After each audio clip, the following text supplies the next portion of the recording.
जमाने से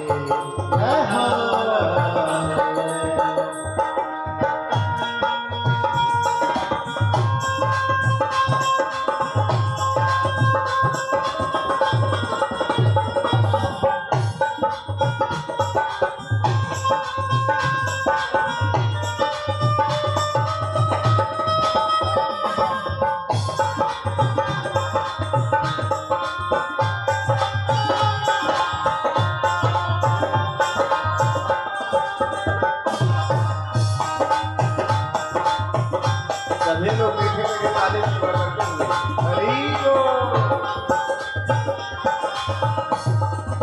कभी सपनों में आ जाना, कभी रूपों से हो जाना, कभी सपनों में आ जाना, कभी रूपों से हो जाना, कभी सपनों में आ जाना, कभी रूपों से हो जाना, कभी सपनों में आ जाना, कभी रूपों में आ जाना।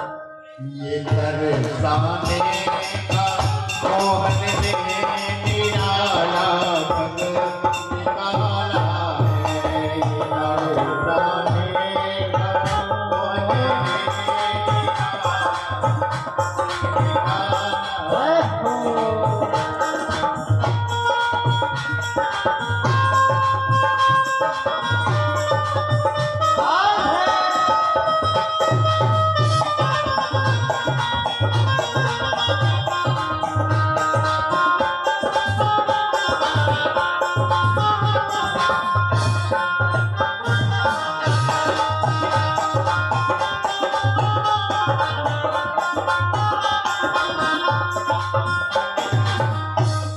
कभी वो रूठ जाता है, कभी वो मुस्कुराता है, कभी वो रूठ जाता है, कभी वो मुस्कुराता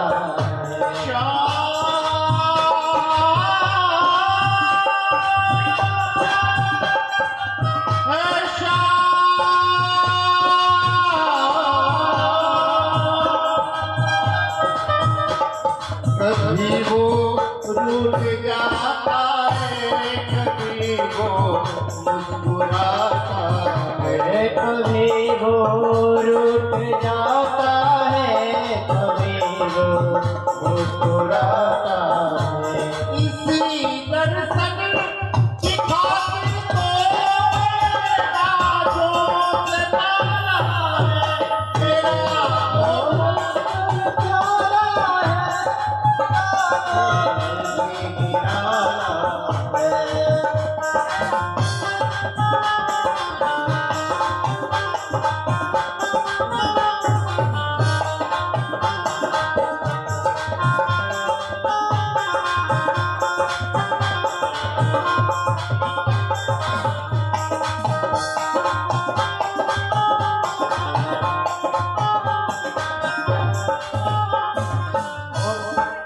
मजे से दिल में आ बैठो, मेरे नैनों में बस जाओ, मजे से दिल में आ बैठो, मेरे नैनों में बस जाओ, मजे से दिल में आ बैठो, मेरे नैनों में बस जाओ, मजे से दिल में आ बैठो, मेरे नैनों में बस जाओ। अरे गोपाल मंत्री तुम्हारा देखा वाला है, अरे गोपाल तुम्हारा देखा वाला है, मेरा गोपाल जमाने से वाला, मेरा गोपाल जमाने से वाला, मेरा गोपाल जमाने से, मेरा गोपाल जमाने से निराला है, जमाने से निराला है, जमाने से निराला है, जमाने से निराला है।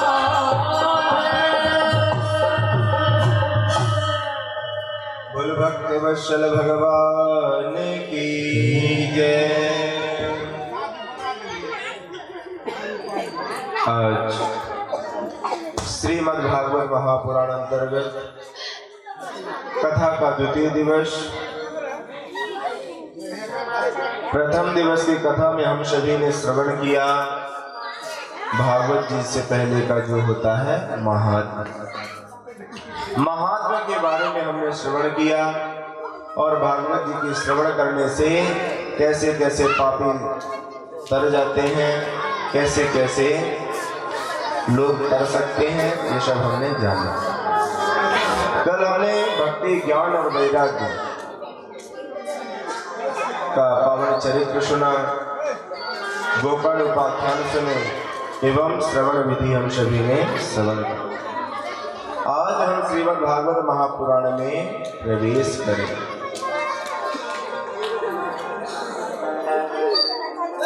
तो श्रीमद् भागवत महापुराण में प्रवेश करने से पहले हम ये जानेंगे कि भागवत कहते किसे हैं। भागवत किसे कहते हैं? तो कहते हैं बंधु, भगवतः प्रोक्तम भागवतम, जो भगवान ने कहा उसी को हम भागवत कहते हैं। जब वेदव्यास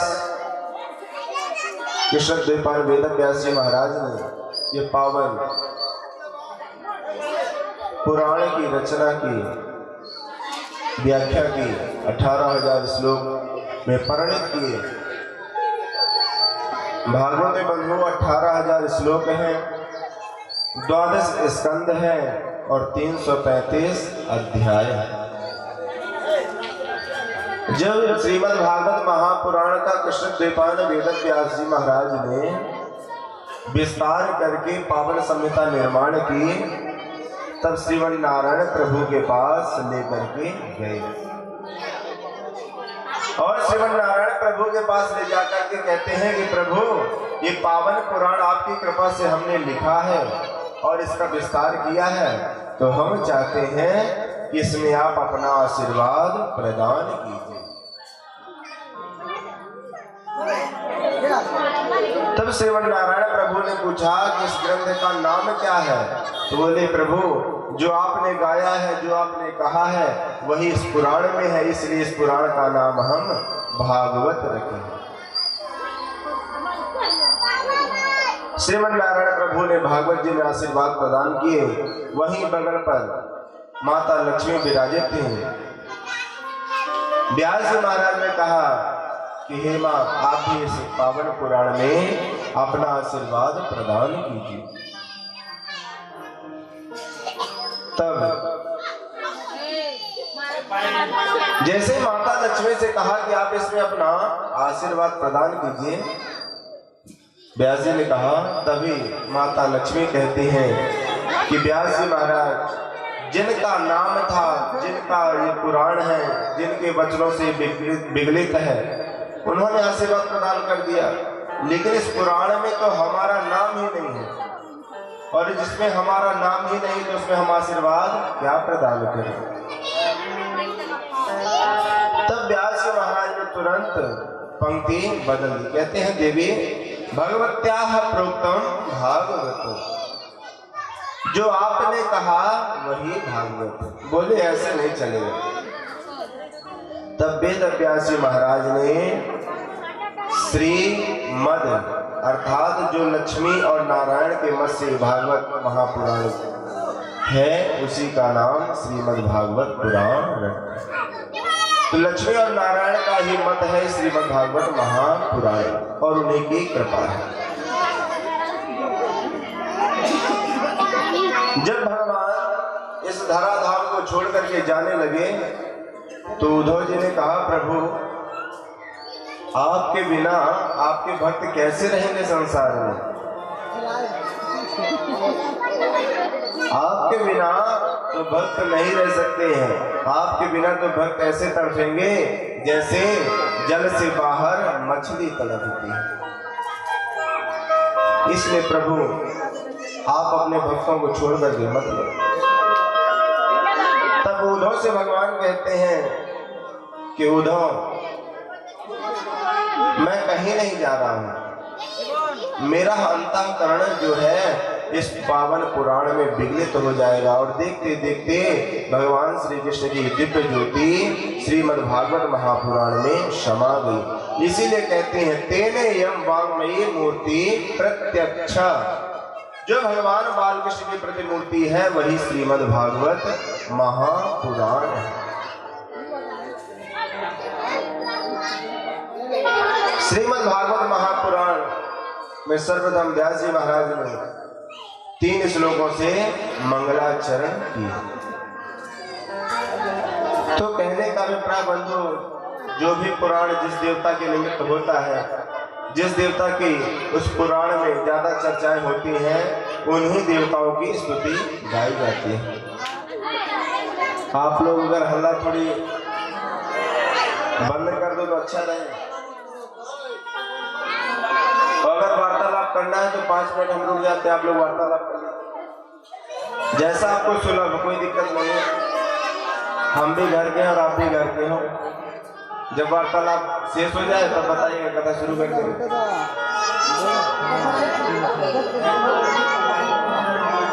आप तो वार्तालाप नहीं करोगे, शुरू करें।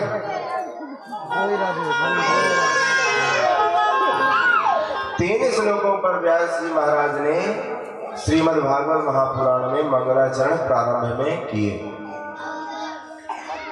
तो जो पुराण जिसका होता है उन्हीं के नाम से मंगलाचरण होता है। शिव पुराण अगर आप सुनेंगे, शिव पुराण पढ़ेंगे तो सबसे पहले उसमें शिव जी की महिमा का ही गुणगान हो। विष्णु पुराण देखेंगे तो सबसे पहले विष्णु जी का ही स्मरण होगा। देवी पुराण अगर सुनेंगे पढ़ेंगे तो सबसे पहले देवी की ही महिमा गाई गई है। लेकिन श्रीमद् भागवत महापुराण में किसी का नाम नहीं लिया। स्तुति गाई गई है, लेकिन किसकी स्तुति गाई है? सत्यम परम धीमहि। सत्य रूप भगवान का मंगलाचरण किए हैं कि जो तीनों काल पे सत्य हैं, अविनाशी हैं, उन्हीं का हम मंगलाचरण। आइए हम सभी भागवत जी में प्रवेश करते हैं। जन्माद्यस्य यतोऽन्वयादितरतस् चार्थेष्वभिज्ञः स्वराट् तेने ब्रह्महृदायादिकवये मुह्यन्ते सूरयः तेजोवारिमृदां यथा विनिमयो यत्र त्रिसर्गो मृषा धाम्ना स्वेन सदा निरस्तकुहकम् सत्यं परं धीमहि। सर्वप्रथम व्यास जी महाराज ने सत्य की व्याख्या की, सत्य की स्तुति की। सत्यम परम धीमहि। जन्माद्यस्य यतः, जो अजन्मा है, जो प्रभु अजन्मा है। जन्माद्यस्य यतोऽन्वयादितरतस् चार्थेष्वभिज्ञः स्वराट्, और स्वराट रूप पर सर्वत्र विराजित है। प्रभु का वास कहाँ कहाँ है? अड़ो अड़ियान महतो महीयान। भगवान हर जगह विराजित है, अणु अणु पे विराजित है और पर्वत पहाड़ पर भी विराजित है। सर्वत्र प्रभु वास करते हैं। चार्थेष्वभिज्ञः स्वराट्, वेदांत में लिखा है जीव ब्रह्मैक्यम एव, प्रभु प्रत्येक जीव में वास करता है। इसीलिए कहते हैं बंधु, हमें जीव की हत्या नहीं करनी चाहिए। जिस प्रकार हमारे कोई डॉक्टर सुई लगाता तो हमें कष्ट होता है ना, उसी प्रकार हम जीव को मारते हैं, कष्ट देते हैं, तो उसे भी कष्ट होता होगा। उसके अंदर भी ब्रह्म का वास है, क्योंकि प्रत्येक जीव, प्रत्येक अंश पर प्रभु का वास है। चार्धेश विज्ञ स्वराट तेने ब्रह्म हृदय आदि कवे मुह्यन्ति यशूर्य, और तेजो वारि मृदाम यथा विनिमयो यत्र तिसर्गो मृषा धाम्ना श्वेन सदा निरस्तकुहकं सत्यम परम धीमहि। सत्य रूपी परम कृपालु परम दयालु श्री बांके बिहारी लाल को हम सब प्रणाम कहते हैं। बंधु, धर्म न दूसर सत्य समाना, धर्म न दूसर सत्य समाना, धर्म न दूसर है सनातन धर्म। जो सत्य है वही सनातन है। जो सत्य है वही सनातन है, और जो सनातन है वही सदा चला रहा। लेकिन आज के समय में बंधु, हमारे सनातन धर्म में भी लोग बहुत राजनीतियां कर रहे हैं। आज के समय पे छोटी छोटी सी चीजों का लोभ दे करके, प्रलोभन दे करके सनातन धर्म के लोगों को भी भड़का करके उनका धर्म परिवर्तन करा रहे हैं।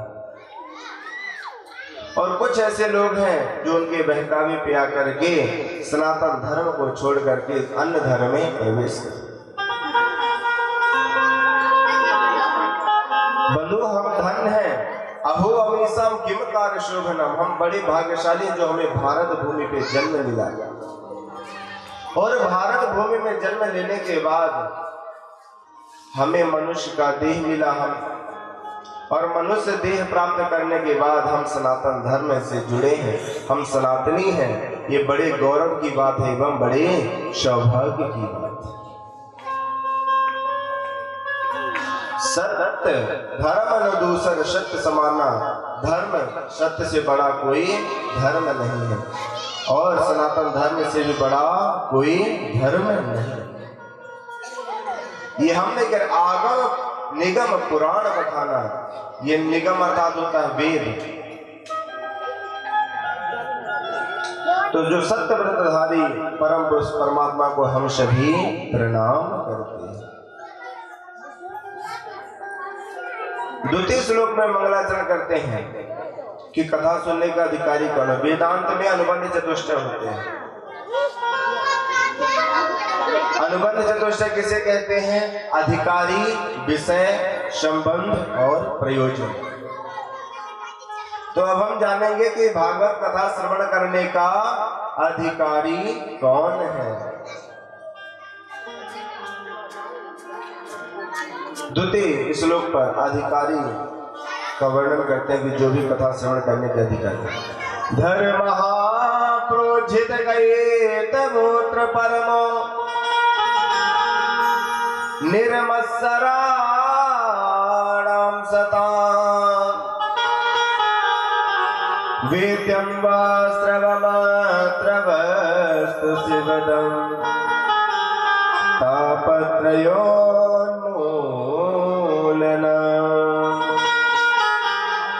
श्रीमद्भागवते महामुनिकृते किं वा परेरेश्वरा सद्यो रतवरोध्यते प्रकृतिभिः शुश्रूषुभिस्तत्क्षणात्।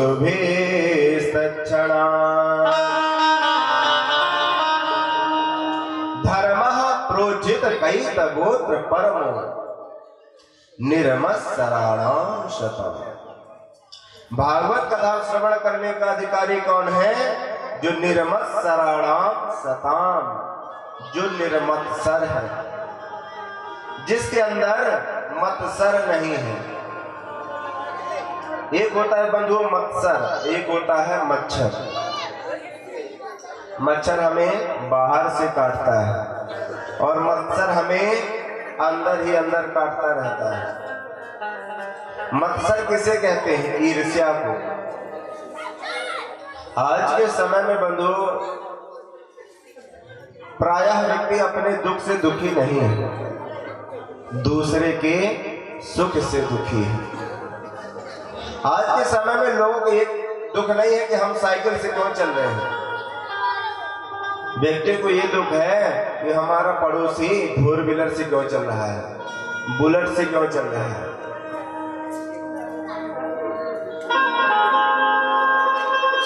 आज के समय में लोग को ये दुख नहीं कि हमारे बढ़िया घर क्यों नहीं बना, हमारी झोपड़ी क्यों बनी है। उन्हें ये दुख है कि हमारे बगल वाले का बंगला क्यों बनाया जा रहा है, हमारे बगल वाले का ये बढ़िया बढ़िया घर कैसे बना जा रहा है। मतलब स्वयं के दुख से दुखी नहीं है, दूसरे के सुख को देख करके दुखी है। और जिसके अंदर ईर्ष्या, इसी को तो कहते हैं जो दूसरे से जले, कहते हैं ना महाराज जी, बाकी तो सब बढ़िया है लेकिन हमारे ये उत्कर्ष एवं वैभव को देख करके लोग बहुत जलते हैं। तो जो जलते हैं ना वो जलते ही रहते हैं। इसीलिए कहते हैं बंधु हमेशा निर्मत्सर हो, किसी के प्रति हमारे अंदर ईर्ष्या द्वेष नहीं होना चाहिए। हमें हमेशा यही कामना करनी चाहिए कि प्रभु सब पर कृपा करें, सब लोग प्रसन्न रहें, सब लोग खुशहाल रहें, हमारा देश, हमारा राज्य, हमारा ग्राम सभी सुखों से परिपूर्ण हो।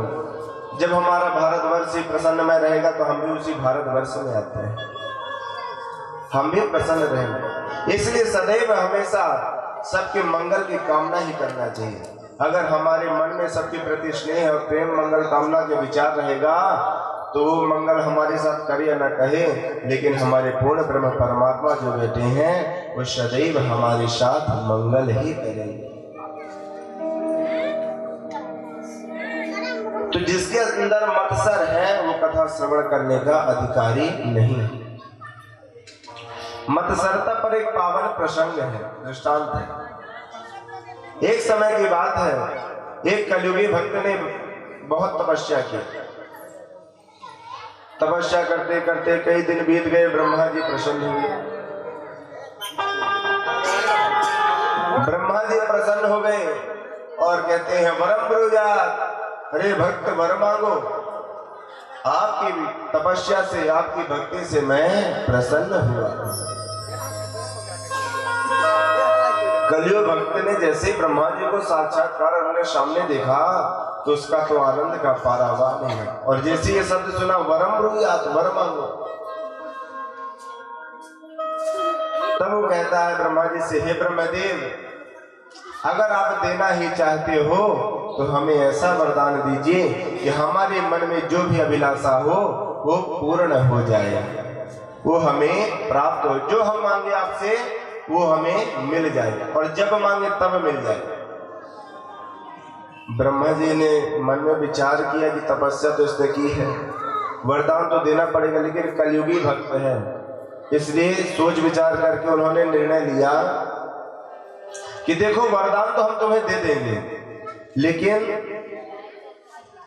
आप जो मांगोगे वो तो आपको मिलेगा, लेकिन आपके जो पड़ोसी होंगे ना उनको डबल मिलेगा। तब वो भक्त ने कहा ठीक है, तब वो समझ नहीं पाया। उसने कहा ठीक है ब्रह्मा जी, आप तो वरदान दे दो, जो हम मांगे हमें प्राप्त हो। अब ब्रह्मा जी से वरदान लेकर के भक्त आया अपने घर, खुशी का पारावार नहीं था, बड़ा प्रसन्न। और कहता है अपने घर में, अरे आप जानते हो अब हमारे दिन भी बदल जाएंगे। बोले वो कैसे? ये आपको पता नहीं मैं कहाँ गया था? मैं तपस्या करने गया था और ब्रह्मा जी को प्रसन्न किया हूँ, और अब मैं जो चाहूँ वो मुझे मिल सकता है। अगर मैं अभी चाहूँ तो मेरा घर बन सकता है, जो इच्छा कर लेंगे वही हमें प्राप्त होगा। उसकी पत्नी ने कहा, रे सपने देख रहे हो क्या? आप सपने देख रहे हो क्या कि जो मांगो मिल जाएगा? तब कहते हैं, नहीं सपने नहीं देख रहा हूँ, मैं सत्य कह रहा हूँ कि जो भी मेरे मन में कामना होगी, जो भी मैं मांगू मुझे प्राप्त होगा। तब पत्नी ने कहा, मांग के दिखाओ। बोले क्या मांगे? बोले सबसे पहले मांगो कि घर बन जाए। तुरंत उस भक्त ने कहा, हे ब्रह्मदेव हमारा घर बन जाए। ब्रह्मा जी प्रसन्न थे, उन्होंने बना दिया घर, एक बढ़िया बंगला सुंदर सा बना दिया। अब पड़ोसी का 2 बंगला बन गया वैसे वैसे। भक्त ने देखा बाहर आके कि बंगला तो बड़ा सुंदर बना है, लेकिन जैसे उस भक्त का घर था वैसे पड़ोसी के 2-2 बड़े-बड़े घर बन गए। अब तो सोच में पड़ गया कि ब्रह्मा जी ने कहा था कि जो तुम मांगो तो तुम्हें मिलेगा, लेकिन पड़ोसी को डबल मिलेगा। तो बताओ, तपस्या हमने की और फल पड़ोसी को मिल रहा है, और फल तो फल डबल मिल रहा है। सबसे बड़ी बात तो ये है। उसने मन में विचार किया, ये सही नहीं। मन में विचार किया कि अब ऐसा करते हैं, चलो कोई बात नहीं, घर बन जाने दो। अब घर में पूछता अब क्या चाहिए? बोले गाड़ी और हो जाती, घर तो हो गया, घूमने उमने के लिए, पिकनिक में जाने वाने के लिए 4 व्हीलर हो जाते। तुरंत उस कलियुगी भक्त ने कहा, हे ब्रह्मदेव एक फॉर्च्यूनर आ जाए। तुरंत उसके सामने, घर के सामने फॉर्च्यूनर खड़ी हो गई। पड़ोसी के 2-2 आ गई, और फिर अपने फॉर्च्यूनर को देखे, पड़ोसी के यहाँ देखे, फिर परेशान। ये तो गलत हो रहा है, हम एक मांगते हैं, अगले आदमी को 2 मिल रहा है। तपस्या हमने की, परिश्रम हमने किया, फल दूसरे को डबल मिल रहा है। तब उसने सोचा कि अब ऐसा करते हैं, कुछ अलग मांगते हैं। उसने बुद्धि लगाई कि अब ब्रह्मा जी से कहेंगे कि एक हमारे घर के सामने बहुत बड़ा कुआं खुदवा दो। कुआं मतलब समझते हैं ना? हमारे घर के सामने कुआं खुदवा दो, हमारे एक खुदेगा, अगले आदमी के 2 खुद जाएंगे, और उससे भी गिरेगा मर जाएगा।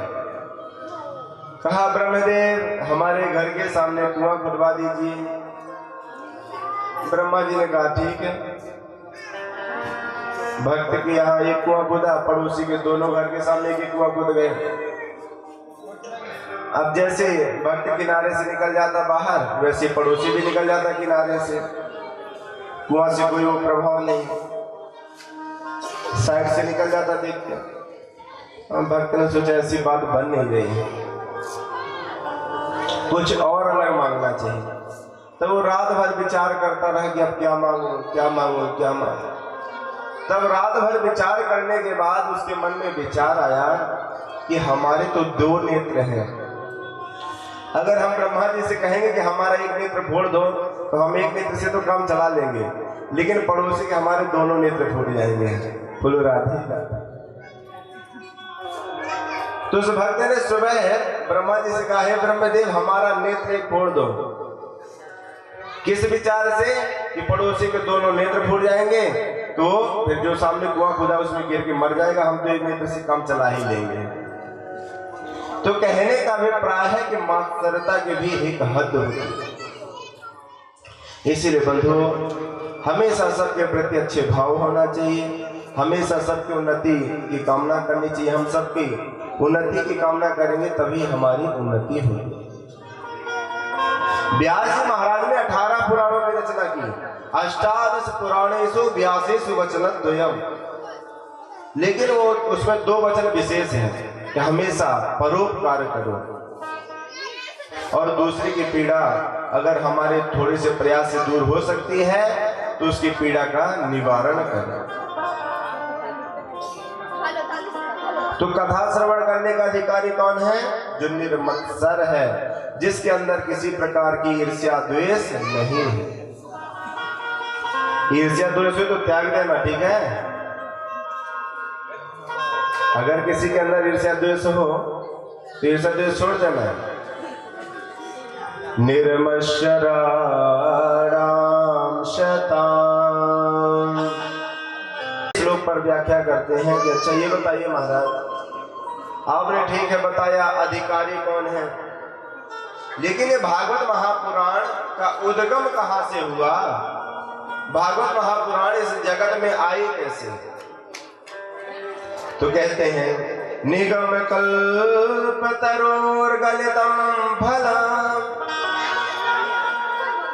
सुखमुखादमृतद्रवसंयुतम पिबत भागवतम रसमालय मुहुरहो रसिका भुवि भावुका। निगम कल्प तरोर गलितम फलम। निगम अर्थात क्या होता है? वेद। वेद और पुराण उपनिषद का ये विगलित फल है। गलितम फलम, गलितम मतलब होता है पका हुआ।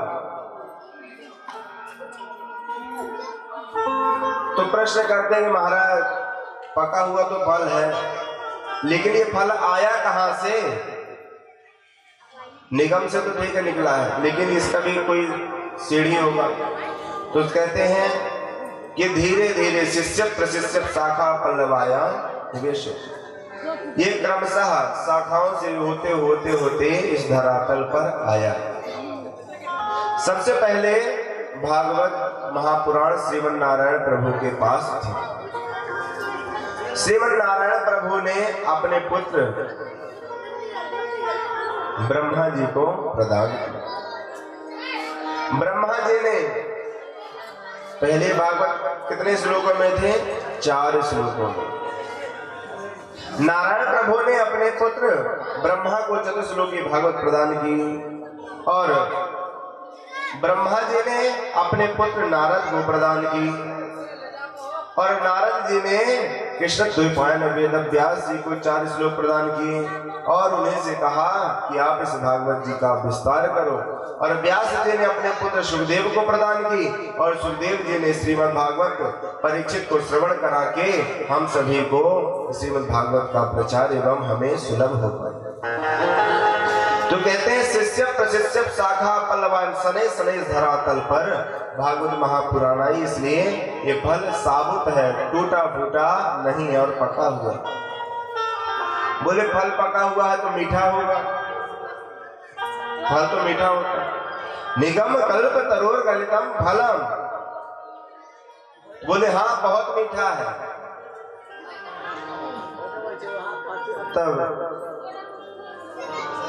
ऋषिगण कहते हैं अपने वस्तु को कौन खराब कहता है? अब कोई कहेगा कि हमारा बेटा बेकार है, सब कहेंगे हमारा बेटा बहुत अच्छा है, बहुत सज्जन, बहुत सुशील, सर्वगुण संपन्न। कोई बेकार नहीं कहेगा हमारे बेटे में ये है, ये है, ये है। कोई नहीं। अपनी वस्तु को सभी लोग अच्छा ही बतलाते हैं।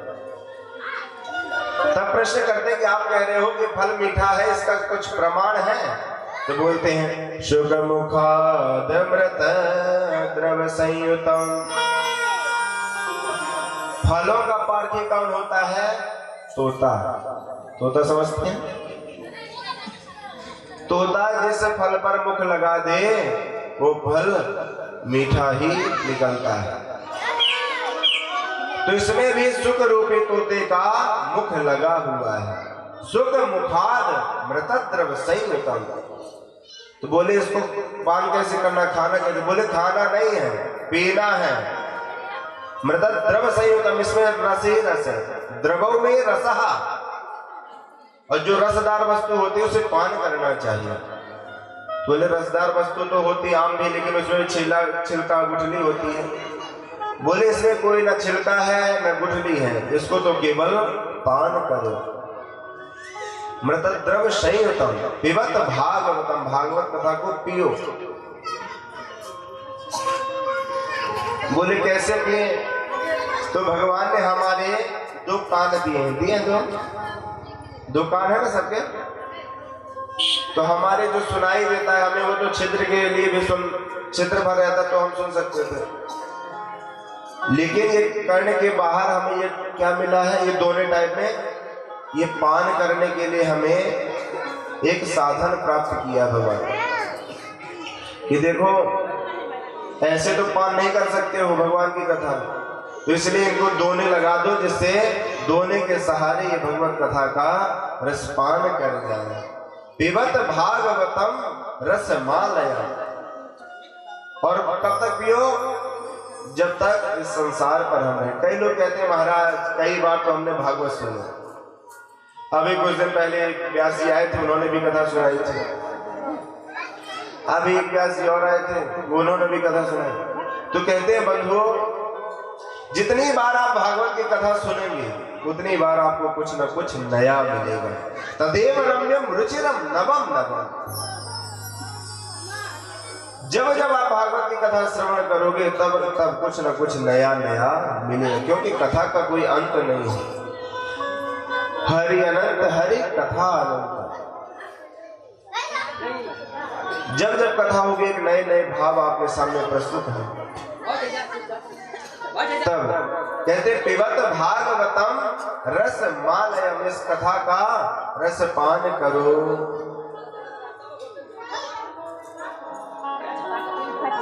तो बोले कथा का रसपान तो करेंगे, लेकिन कब तक? बोले मोक्ष पर्यंत, जब तक हम इस धरा पर हैं तब तक हमें कथा श्रवण करना चाहिए। और जिसके मन में ये विचार आ गया कि हमने भागवत की कथा बहुत सुनी, वही कथा है, वही व्यासी है, वही भागवत महापुराण है, तो समझ लो उसने भगवत तत्व को अभी नहीं जाना। रामचरित जे सुनत अगाहे, रस विशेष जा नाते नाही।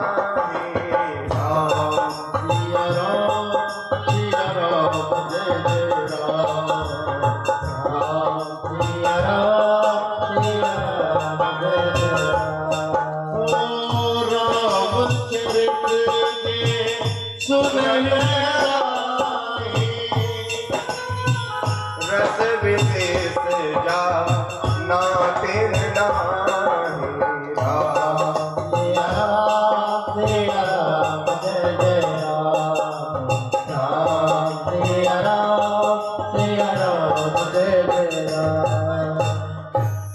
जो भगवान की कथा श्रवण करने के बाद कह दिया कि अरे हमने बहुत बार भगवान की कथा सुनी, तब समझो कि उसने भगवत तत्व को नहीं समझा है।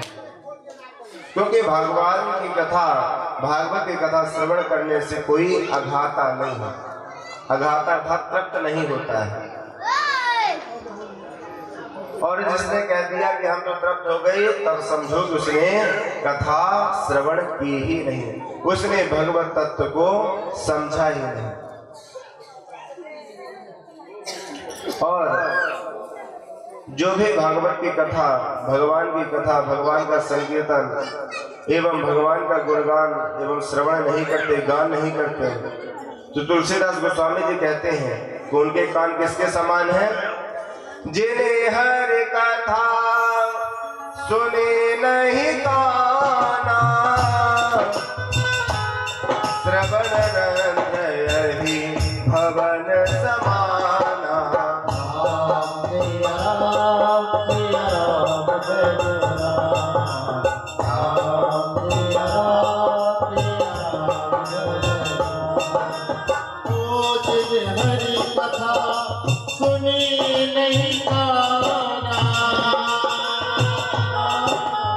श्रवण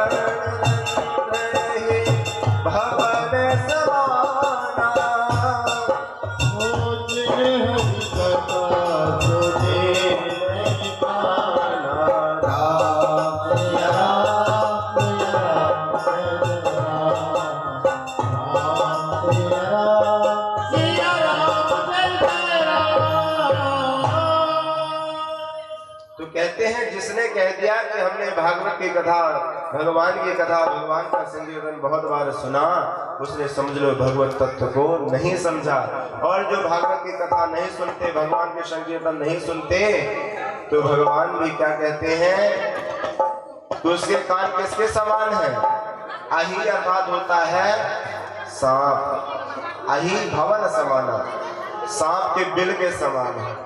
जिन हरि कथा सुनी नहीं काना, जिसने भगवान की कथा अपने कानों से नहीं पान की, नहीं सुनी, श्रवण रंध्र, श्रवण रंध्र, श्रवण का जो यंत्र है वो क्या है? कान है। श्रवण रंध्र अही, अही मतलब होता है सर्प, सर्प के भवन के समान होता है। इसलिए सभी लोगों को भगवान की कथा कहीं भी हो, जितना सुलभ हो, भगवान की कथा का रसपान करना चाहिए, भगवान के संकीर्तन का गुणगान करना चाहिए। निगम कल्प तरोर गलितम फलम सुख मुखार संयुतम पिबत भागवतम रसमालय मुहुरहु। और बुलाते किसको कि कौन कौन इस कथा रस का पान करो? तो मुहुरहो रसिका भुवि भावुका। कथा श्रवण करने के लिए सबको नहीं बुला रहे हैं, कहते हैं जो रसिक हो और जो भावुक हो वही श्रीमद् भागवत की कथा का रसपान करो।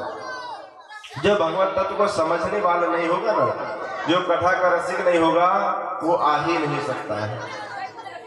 रसिका भुवि भावुका, रसिक जन और भावुक जन ही कथा का रसपान कर सकते हैं। श्रोता तो 3 प्रकार के होते हैं, लेकिन कई लोग सुनने वाले होते हैं। श्रोता 3 प्रकार के होते हैं, एक होते हैं श्रोता, एक होते हैं श्रोता, एक होते हैं श्रोता। कुछ लोग तो आते हैं कि भागवत की कथा सुनने जा रहे हैं, वहां हो रही, घर से घर वालों ने कहा रे जाओ एक दिन तो कथा सुनाओ, तो कथा सुनने आए और सो गए। 3 घंटे बाद कथा विश्राम हुई, चले गए, बोले अच्छी नींद आई महाराज जी, आपने बढ़िया कथा सुनाई। तो कौन हो गए? सोता। एक होते हैं श्रोता, जो कथा में आते तो जरूर है, लेकिन ये सोचते रहेंगे पेंडल तो बढ़िया लगा है, लेकिन व्यास मंच की थोड़ी सजावट और हो जाती है ना तो अच्छा कहते हैं, थोड़ी ये कमी है। श्रोता तो बढ़िया है, लेकिन कोई ऐसा है कोई वैसा है। संगीत वाले बजा तो बढ़िया रहे म्यूजिक, लेकिन थोड़ी वायलिन वगैरह होता तो और आनंद आता। कमेटी वालों ने व्यवस्था तो थोड़ी ठीक की है, लेकिन थोड़ी ये और व्यवस्था करते हैं तो और अच्छा होगा। मतलब वो जब तक बैठा रहेगा किसी न किसी प्रकार का कुतर्क मन में सोचता ही रहेगा, कुछ न कुछ मन में उसके विचार चलता ही रहता है। वो कौन होते हैं? श्रोता, कटर कटर करते रहते हैं, कहीं यहाँ कमी कहीं वहां कमी, कहीं वहां। और एक होते हैं श्रोता, जिन्हें किसी से मतलब नहीं, कौन हल्ला कर रहा है, कौन क्या बोल रहा है, कौन क्या है, उसे केवल भागवती कथा से मतलब है। व्यास जी क्या बोल रहे हैं, क्या बात है, क्या हमें श्रवण करना है। एक जगह की एक समय की बात है, एक बहुत बड़े लोग थे, बहुत बड़े आदमी थे, वो कथा में नहीं जाते थे, लेकिन एक बार उनकी पत्नी ने बहुत जोर जबरदस्ती की कि अरे जाओ कथा सुन करके आओ। बेचारे के अब घर की अगर कहनी कहे, बार बार कहे तो मना भी नहीं कर सकते, नहीं तो महाभारत शुरू है अगर बात ना माने तो उस बड़े व्यक्ति के घर वालों ने कहा कि अरे जाओ कभी तो भगवान की कथा सुनाया करो, क्योंकि गृहिणी उनके भगवत प्रेमी थे, भगवान को मानने वाली थी। वो हमेशा यही प्रेरणा करती कि जाओ कथा सुनो कथा सुनो। तो पत्नी की बात सुन करके वो आए कथा पंडाल पर। तो जब बड़े लोग आते हैं ना, तो जो और लोग होते हैं वो कहते हैं अरे आइए आइए सर, आइए बैठिए, आसन लीजिए। उनका सम्मान एक अलग होता है कि बहुत बड़े लोग हैं, अगर सम्मान नहीं देंगे तो रूठ जाएंगे। तो आए, लोगों ने बड़ा सम्मान दिया, बैठने का आसन दिया। उन्होंने देखा कि हाँ ये ठीक है, यहाँ ठीक बैठ गए। और बैठे बैठे जब व्यास जी महाराज आए, भजन होने लगा, तब तक उनकी बढ़िया नींद लग गई। तो सबसे पहले जब वो आए तो लोगों ने कहा आइए आइए, फिर उन्होंने कहा बैठिए बैठिए। जब कथा प्रारंभ हो गई, कथा से पहले ही सो गए, कथा विश्राम हो गई, जयकारा सब लग गया, सब श्रोता चले गए अपने अपने घर, वो तो सो रहे हैं। तो अब जिसकी वो फट्टी बिछी हुई थी, आसन बिछा हुआ था, उसने कहा कि अब कथा तो पूरी हो गई, अब जाइए, अब आप घर जाइए। तो उस व्यक्ति ने केवल 3 शब्द सुने, आइए, बैठिए और जाइए। घर गए, घर में उनकी पत्नी ने पूछा भागवत कथा सुनी? बोले हाँ, बहुत आनंद आया। बोले क्या सुने? बोले सुने तो हमने केवल 3 ही शब्द हैं। बोले कौन कौन से? बोले आइए, बैठिए और जाइए। उनकी पत्नी ने कहा कि यही 3 अक्षर को, 3 शब्द को ही मंत्र समझो और इस मंत्र का जाप करना। मैंने कहा ठीक है। अब वो घर में सोया, तब दिन भर कथा में सोया, तो रात में नींद कहाँ से आई? और पत्नी ने कहा ये मंत्र है तो जाप करना, तो वही मन सोचता रहा, आइए बैठिए जाइए, आइए बैठिए जाइए। उसी दिन उसके यहाँ चोर आए, चोर उनके घर में घुसने लगे। तो उसका तो मंत्र चल रहा था, आइए। तो जैसे चोर घुसने लगे तो चोरों को शब्द सुनाई दिया, आइए। तब तो वो चोर सोचने लगे, लगता है ये जग रहा है और लगता है इसने हमें देख लिया, इसलिए कह रहा है कि आइए, पहचान गया हमको लगता है। फिर कहने लगा बैठिए। तब तो कहने लगा ये जरूर हमें पहचान गया, तभी तो आइए और बैठिए कह रहा है। वो भागने लगे कि अब जाए नहीं तो दिक्कत हो जाएगी, तो जाने लगे। तो बोले जाइए, आइए बैठिए और जाइए। जैसे जाइए शब्द सुना तो चोरों ने समझा कि अब तो ये पहचान भी लिया है, जान भी गया है, अब उनके पास जाए नहीं तो ये कल सुबह हमें पकड़वा देंगे, जेल में जाना पड़ेगा। वो गए और उनके चरण में लेट गए कि हमें माफ कर दीजिए, माफ कर दीजिए, माफ कर दीजिए। बोले क्या हुआ, आइए बैठिए।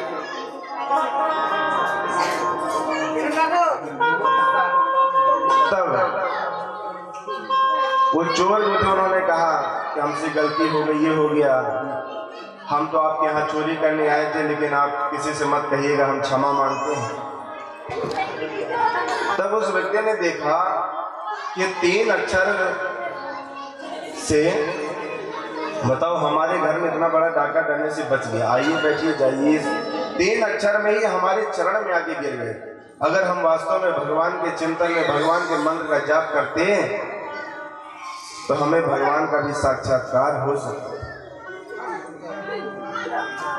भगवान के नाम की महिमा अनंत है और कलयुग में तो भगवान नाम का आश्रय ही सबसे श्रेष्ठ है। कहते यत् फलम नाश तपसा न योगेन समाधिना तत्फलम लभते सम्यक कलव केशव कीर्तना। कलयुग में केशव का कीर्तन ही एक सार है। इसलिए 2 मिनट संकीर्तन, फिर कथा में आगे प्रवेश करते हैं। जय जय राधा रमन हरि बोल, जय जय राधा रमन हरि बोल, जय जय राधा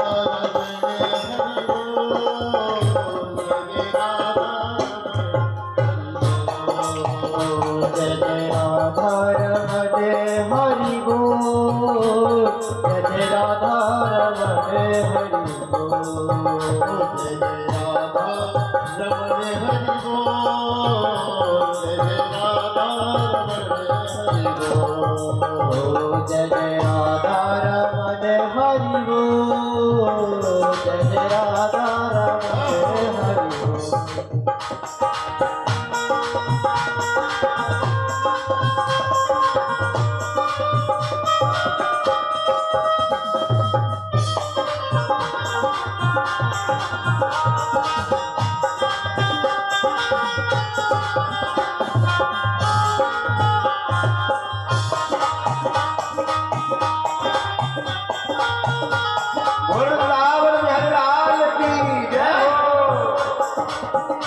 नटनागर नवल चैल रसिया, नटनागर नवल चैल रसिया, नटनागर नवल चैल रसिया, नटनागर नगर चैल रसिया। ओ मेरो गाना है प्यारो मन बसिया, मेरो गाना है प्यारो मन बसिया, मेरो गाना है प्यारो मन बसिया, गाना है प्यारो मन बसिया। वो दोनों रस के भरी है कबूल, जय जय राधा रमण हरि बोल, ओ जय जय राधा रमण हरि बोल, जय जय राधा रमण हरि बोल, जय जय राधा रमण हरि बोल।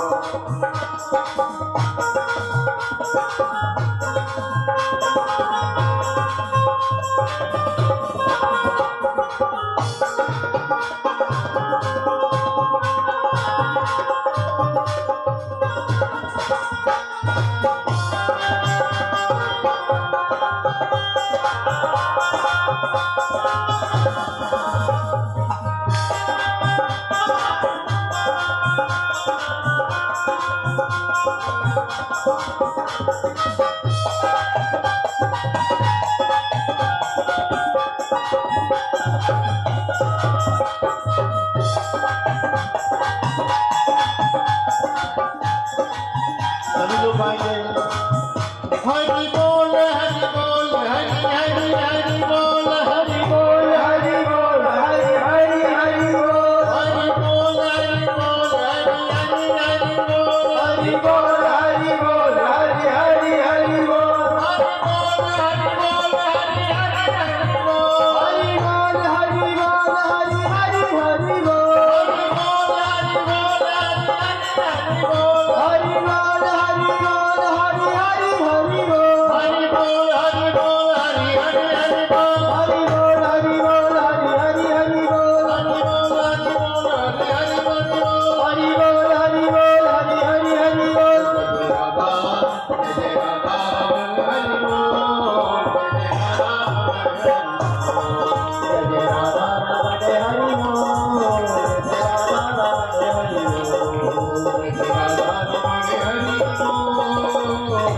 बोल, जय राधा रमण हरि बोल।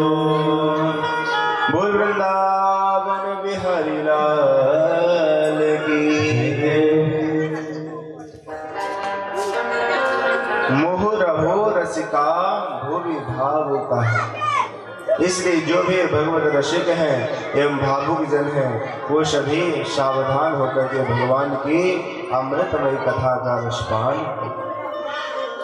3 श्लोकों पर व्यास जी महाराज ने मंगलाचरण किए, जिसे कहते हैं ध्येय गे और ते। पहले श्लोक पर ध्येय अर्थात ध्यान बताया कि किसका ध्यान किए, तो पहले श्लोक पर ध्यान किनका किए, सत्यम परम धीमहि, और दूसरे श्लोक में गे अर्थात अधिकारी कौन है, और तीसरे श्लोक में पे अर्थात इसका पान करने वाला रसिक श्रोता कौन है। 3 श्लोकों के बाद अब आइए हम सभी नैमिषारण्य की पावन भूमि पर चलते हैं, जहां पर 88,000 सनकादिक ऋषि एवं सूत जी महाराज बैठे हुए हैं और सभी को कथा का रसपान करा। तब ऋषिगण कहते हैं कि हे सूत जी महाराज, अब हम आपसे 1 नहीं 2 नहीं 3 नहीं 4 नहीं 6 प्रश्न करना चाहते हैं। और ये श्रीमद् भागवत की कथा ही पूरी प्रश्नोत्तरी है। कभी ऋषिगण प्रश्न करते हैं, कभी विदुर जी प्रश्न करते हैं, अर्थात इसमें प्रश्न और उत्तर ही पूरी भागवत में है। फिर आगे जब सुखदेव जी महाराज परीक्षित जी का जन्म हो जाएगा, श्राप हो जाएगा। परीक्षित जी प्रश्न करने लगे सुखदेव जी से। तो संपूर्ण भागवत प्रश्नोत्तरी है। तो अब सूत जी महाराज से सनकादिक ऋषि प्रश्न कर रहे हैं, ऋषिगण प्रश्न कर रहे हैं कि हम आपसे 6 प्रश्न करते हैं और आप हमें उन प्रश्नों का उत्तर दीजिए। पहला प्रश्न करते हैं कि मानव के लिए परम धर्म क्या है? परिक्रमा लगाना धर्म है या प्रातः 4 बजे उठकर स्नान करना धर्म है या करोड़ों की संपत्ति को दान करना धर्म है? आखिर धर्म की परिभाषा क्या है? दूसरा प्रश्न करते हैं कि मंदिर में जब हम जाते हैं तो कोई कहता है हनुमान जी बड़े हैं, कोई कहता है गणेश जी बड़े हैं, कोई कहता है दुर्गा जी बड़ी हैं, कोई कहता है शंकर जी बड़े हैं। तो सबसे श्रेष्ठ कौन है? और तीसरा प्रश्न करते हैं कि वेद में अगर परमात्मा का नाम अजन्मा है तो भगवान को वेद कहते हैं, तो भगवान तो कभी जन्म नहीं लेते। फिर भगवान ने जन्म लिया, कोई कहते हैं 12, कोई कहते हैं 24। तो भगवान के कितने जन्म हैं? चौथा प्रश्न करते हैं कि भगवान के अवतार हैं तो कौन कौन से अवतार हैं? और पांचवा प्रश्न करते हैं कि वक्ता श्रेष्ठ कौन है? तो कहते हैं कि वक्ता वही श्रेष्ठ है जो सागर को गागर में भर दे और गागर को सागर में बना दे। छठवां प्रश्न है कि जब भगवान इस धराधाम को छोड़ करके जाते हैं तो धर्म कहा शरणम गतः, ये धर्म किन की शरण में जाता है? यह आप हमें बताने की कृपा कीजिए। तब सूत जी महाराज कहते हैं कि आपके ये 6 प्रश्नों का उत्तर हम अवश्य देंगे, लेकिन प्रश्नों के उत्तर देने से पहले हम अपने सद्गुरुदेव भगवान का स्मरण करेंगे। सूत जी महाराज के गुरुदेव कौन है? सुखदेव जी महाराज, जो गोलोक धाम में राधा रानी की गोद में खेलते हैं और सुखदेव जी महाराज राधा रानी को अपना गुरु मानती है, अपना इष्ट मानती है। तो सूत जी महाराज कहते हैं कि आपके 6 प्रश्नों को उत्तर देने से पहले हम अपने सद्गुरुदेव भगवान का स्मरण करना चाहते हैं।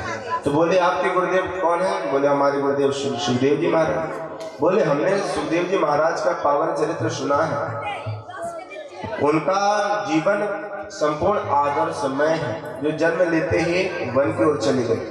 आप कृपा करके अपने गुरुदेव का परिचय एवं अपने गुरुदेव की कुछ बाल कथाएं सुनाइए। सब कहते हैं हम आपको अपने गुरुदेव की कथा अवश्य सुनाएंगे, लेकिन पहले हम अपने सद्गुरुदेव भगवान का स्मरण करेंगे। इसलिए आइए हम सभी अपने अपने सद्गुरुदेव भगवान का स्मरण करते हैं।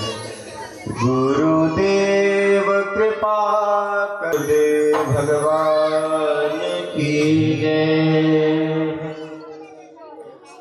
जैसे ऋषियों ने श्री सूत जी महाराज से 6 प्रश्न किए और 6 प्रश्न सुन करके श्री सूत जी महाराज गदगद हो गए कि आपने मानव मात्र कल्याण के लिए बहुत ही सुंदर प्रश्न किए हैं। और सूत जी महाराज ने अपने गुरुदेव भगवान का स्मरण किए, जो सूत जी महाराज के गुरुदेव हैं श्री सुखदेव जी महाराज, जो गोलोक धाम पर राधा रानी की गोद में खेल रहे हैं। तब ऋषियों ने कहा कि हम चाहते हैं कि आपके गुरुदेव की जन्म की कथा एवं उनकी कथा हमें रसपान कराइए। तब और एक समय की बात है, नारद जी के मन में विचार आया कि अगर सुखदेव जी महाराज का अवतार नहीं होगा तो जन जन में भागवत का प्रचार कौन करेगा? इसलिए कुछ ना कुछ हमें लीला करना चाहिए। तब नारद जी ने मन में विचार करते हुए उनके मन में विचार आया कि अब सुखदेव भगवान का अवतार होना चाहिए, तभी जन जन में भागवत का प्रचार हो सकेगा। इसलिए नारद जी महाराज सोच रहे हैं कि कैसे भूमिका बनाएं। तो उनके मन में विचार आया कि ब्रह्मा और ब्रह्मांडी में हम झगड़ा करा चुके हैं, नारायण और लक्ष्मी में भी हम झगड़ा करा चुके। झगड़ा अर्थात होता लड़ाई। नारद जी महाराज ऐसे हैं कि जहां खूब शांति हो वहां झगड़ा मचवाते हैं, और जहां खूब अशांति है वहां शांति है। और नारद जी का अर्थ क्या होता है? नारद, जिसकी बात कहीं रद्द ना हो उसे कहते हैं नारद। और नारद जी की महिमा तो बहुत है। नारदो दैव दर्शन, जिसको नारद जी के दर्शन हो जाए उसे प्रभु के दर्शन अवश्य मिलेंगे। ये भी नारद जी की एक बहुत महिमा है। तो नारद जी महाराज मन में सोच रहे हैं कि लक्ष्मी नारायण में झगड़ा करा चुके, ब्रह्मा ब्रह्मांडी में झगड़ा करा चुके, लेकिन अभी तक शिव और पार्वती में कभी झगड़ा नहीं हुआ, कभी लड़ाई नहीं हुई।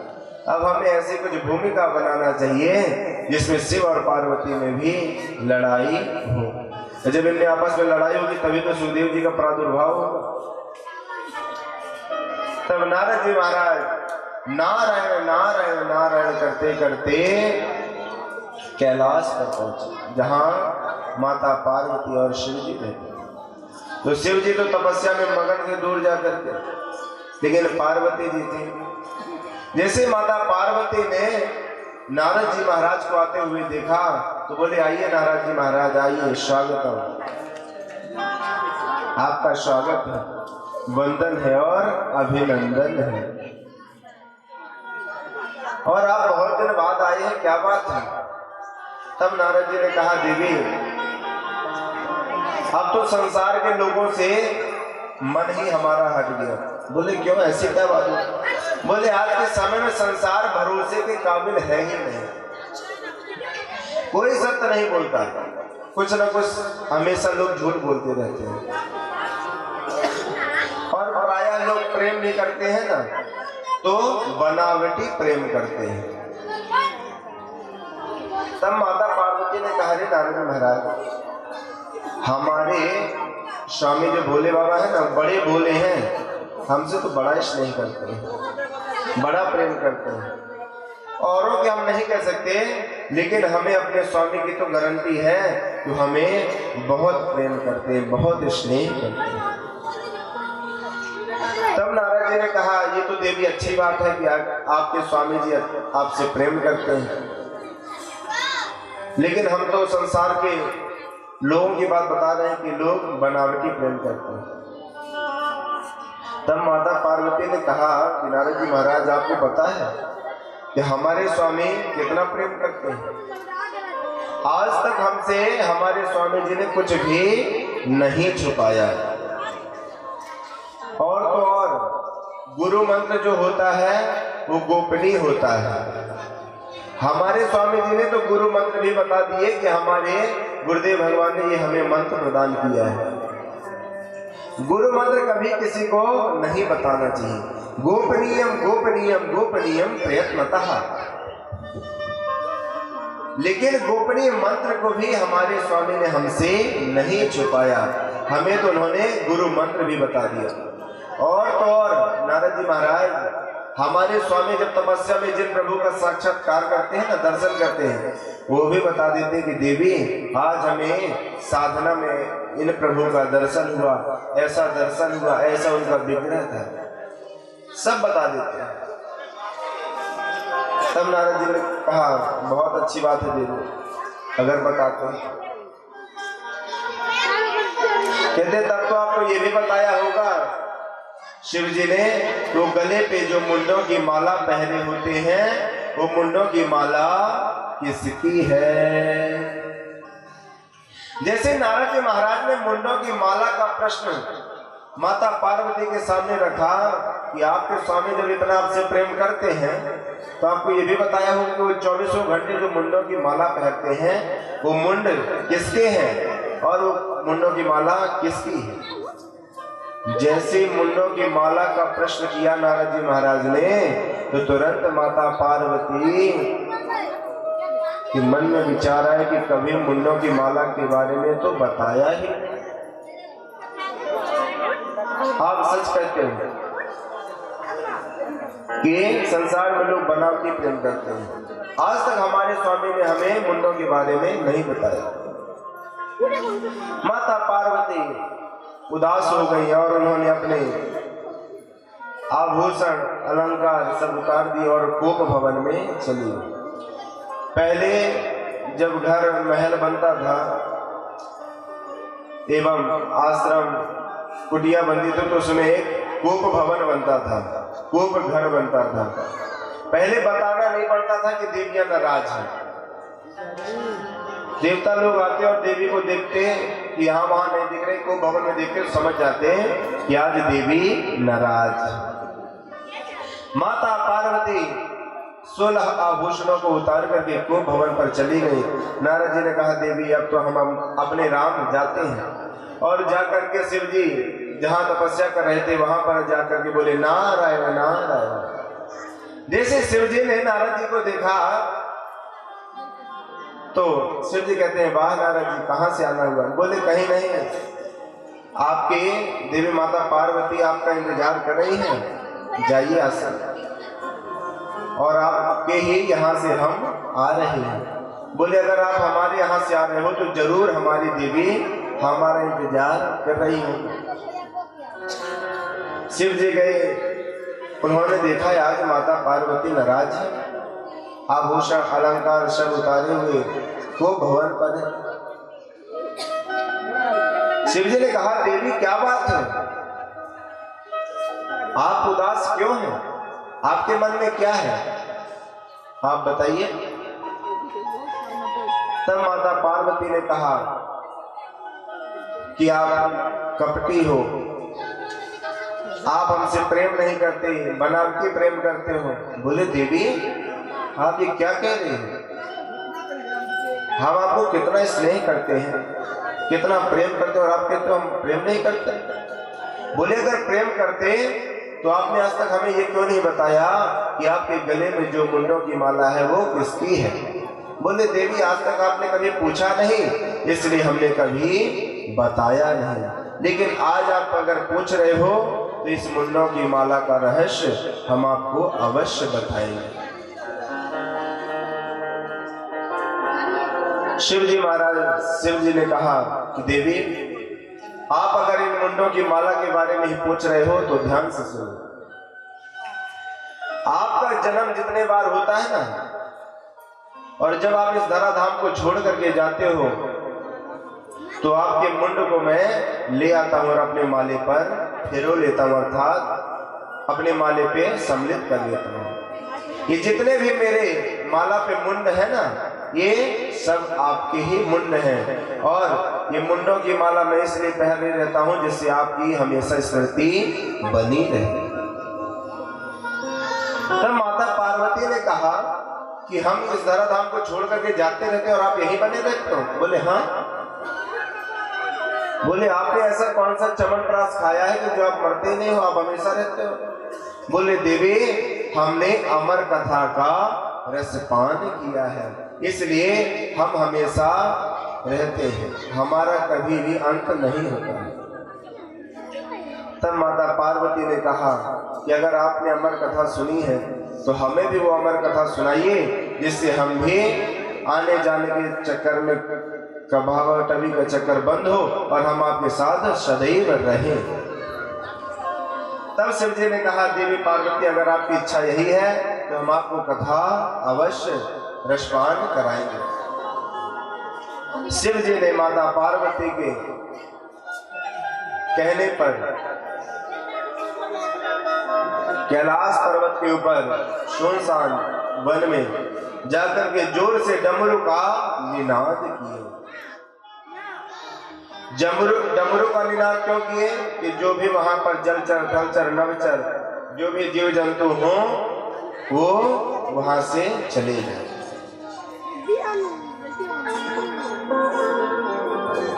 तब डमरू का निनाद किए और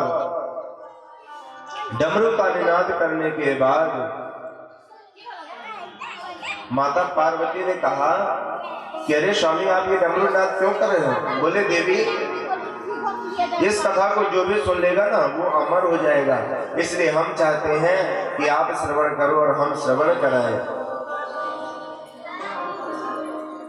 शिव जी कथा श्रवण कराने से पहले माता पार्वती को कुछ नियम बताते हैं कि देवी, हम तो नेत्र बंद करके कथा श्रवण कराएंगे और आप ध्यान से सुनिएगा और आप सो न जाओ, इसलिए आप जागते रहो, इसलिए कुछ न कुछ हमें इशारा करते जाइएगा। आप हमेशा कथा में बीच बीच में ओम ओम शब्द का उच्चारण करते रहिएगा, जिससे हमें ये जानकारी रहेगी कि आप कथा श्रवण कर रहे हैं। शिव जी ने नेत्र बंद करके कथा करना प्रारंभ की। वहीं पर एक पक्षी का अंडा उसी पर्वत पहाड़ के समकक्ष वृक्ष पर रखा हुआ था। तो जब डमरू बजाए शिव जी ने तो पक्षी तोड़ गया, लेकिन अंडा वहीं पर रखा रहा। जब शिव जी ने कथा का रसपान कराना प्रारंभ की एवं हिमालय की लहरें चली तो अंडा से एक सुख अर्थात जीव का प्रादुर्भाव हुआ और उस पक्षी ने कथा श्रवण करना प्रारंभ कर दिया। माता पार्वती कथा श्रवण करती, 1 दिन 2 दिन 3 दिन 4 दिन कथा श्रवण करते करते माता पार्वती को नींद आ गई। अब माता पार्वती तो सो गई। अब उस पक्षी जो अंडे से प्रादुर्भूत हुआ था उसने सोचा कि देवी तो सो गई, अगर हम हुंकारी नहीं भरेंगे, अगर भोले बाबा को इशारा नहीं देंगे तो शिव जी कथा को यहीं पर विश्राम दे देंगे और हम चाहते हैं कि कथा का पूरा हम रसपान करें। तब वही सुख पक्षी जो अंडे से प्रादुर्भूत हुआ वही ओम ओम करके इशारा देना प्रारंभ कर दिया और जैसे 7 दिन की कथा हुई शिव जी ने तुरंत जयकारा लगाया, बोल भागवत महापुराण की जय। जैसे जयकारा भोले बाबा ने लगाया तो माता पार्वती की निद्रा खुल गई और नींद खुलते ही माता पार्वती ने कहा कि स्वामी आपने कहा कि विदुर जी के उद्धव से मिलन हुआ, फिर उसके बाद क्या हुआ? बोले देवी ये तो चौथे दिन की कथा, तीसरे दिन की। हमने तो आपको पूरी कथा का रसपान करा दिया और आपने सुना नहीं क्या? बोले नहीं, मैं तो सो गई थी। शिव जी ने सोचा आप सो गए थे तो ये ओम ओम शब्द पहले हुंकारी कौन भर रहा था? शिव जी को आवेश आ गया, क्रोध में आ गए और त्रिशूल लेकर के खोजने लगे कि जिसने भी अपराध किया है, जिसने भी भगवत कथा की चोरी की है, जिसने भी ब्रह्म विद्या चोरी से सुनी है, उसको मैं नहीं छोड़ूंगा। त्रिशूल लेकर के पूरे कैलाश में खोजने लगे, क्रोध में आवेश में। और जैसे ही शिव जी आवेश में गर्जना भरते हैं, हुंकार भर रहे हैं, तभी उस पक्षी उस वृक्ष से उड़ करके भागने लगा। जैसे पक्षी को उड़ते हुए शिव जी ने देखा तो उस पक्षी का पीछा करते गए। पार्वती जी ने कहा क्यों पीछे कर रहे हैं इसका?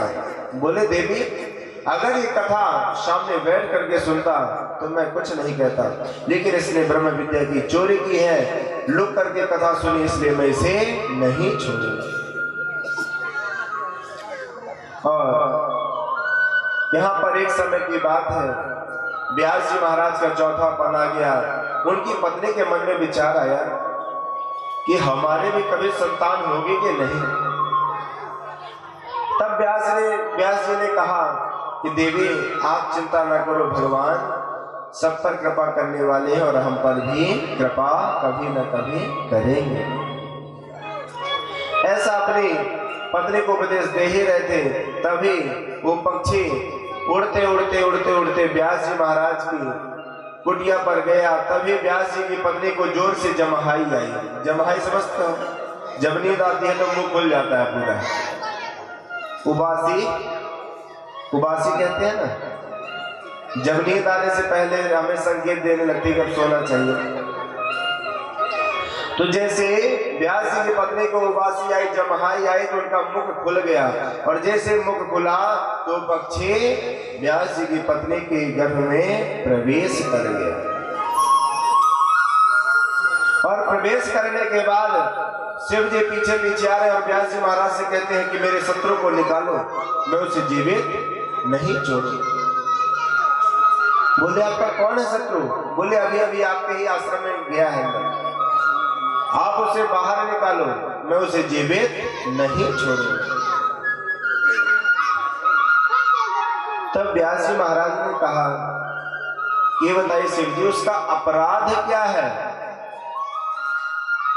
तब शिव जी कहते हैं व्यास जी महाराज उस पक्षी ने ब्रह्म विद्या की चोरी की है। बोले उसकी चोरी करने से होता क्या है? बोले जो भी उस कथा को सुनता है वो अमर हो जाता है। और जैसे ही अमर शब्द सुना तो व्यास जी महाराज हंसने लगे कि वाह भोले बाबा, आप वास्तव में बड़े भोले हैं। आप स्वयं कह रहे हैं उस पक्षी ने अमर कथा सुनी है, तो जो अमर कथा सुनी था वो तो अमर हो जाता है, और जब वो अमर हो गए तो क्या आप उसे मार सकोगे? जब वो अमर हो ही गया तो आप उसे मार नहीं सकते। तब शिव जी को अवगत हुआ कि हाँ ये बात सत्य है, और वह अपने कैलाश की ओर चले गए। और सुखदेव जी महाराज अपने मातृगर्भ में अंदर हैं। कई वर्ष बीतने लगे, 5 वर्ष हो गए, 6 वर्ष बीत गए, 8 वर्ष बीत गए। व्यास जी की पत्नी ने कहा कि स्वामी मेरे गर्भ से वेद मंत्र का उच्चारण होता है, शंख ध्वनि सुनाई देती है कभी कभी, और मेरे गर्भ में जो जीव उससे कहो ना बाहर आ जाए। व्यास जी ने कहा कि पुत्र आप अपने मातृगर्भ से बाहर आओ, आपके माता को कष्ट हो रहा है। तब वो पक्षी सुख रूपी गर्भ से कहता है कि पिताजी मैं मातृगर्भ से बाहर नहीं आऊंगा। बोले क्यों? बोले मैं जैसे बाहर आऊंगा तभी मुझे विष्णु की माया घेर लेगी। जब तक साक्षात भगवान विष्णु ही आकर के नहीं कह देंगे कि हमारी माया तुम्हें नहीं सताएगी, तब तक मैं इस गर्भ से बाहर नहीं आऊंगा।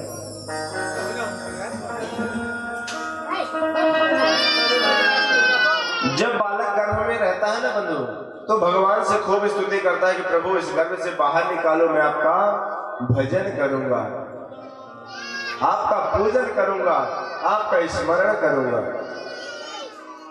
लेकिन जैसे ही बाहर निकल जाता है तो मोह माया, भगवान विष्णु की जो माया है ना, उसमें लपेट जाता है कि अरे मेरे पिताजी हैं, मेरी माता जी है, मेरे मामा है, मामी है, चाचा है, चाची है, उसे में लिप्त हो जाता है, फिर भगवान को भूल जाता है। भगवान की ही कृपा से वो गर्भ से बाहर आता है, कितनी स्तुति करनी पड़ती है, तब जाकर के भगवान कहते हैं कि ठीक है, फिर मौका देते हैं। लेकिन मौका मिलते ही लोग भगवान को भूल जाते हैं। भूमि परत भाव डाबर पानी, जिमि जीवहि माया लपटानी। भूमि परत भाव डाबर पानी, जिमि जीवहि माया लपटानी। श्री राम जय राम, जय जय राम। श्री राम जय राम, जय जय राम। श्री राम जय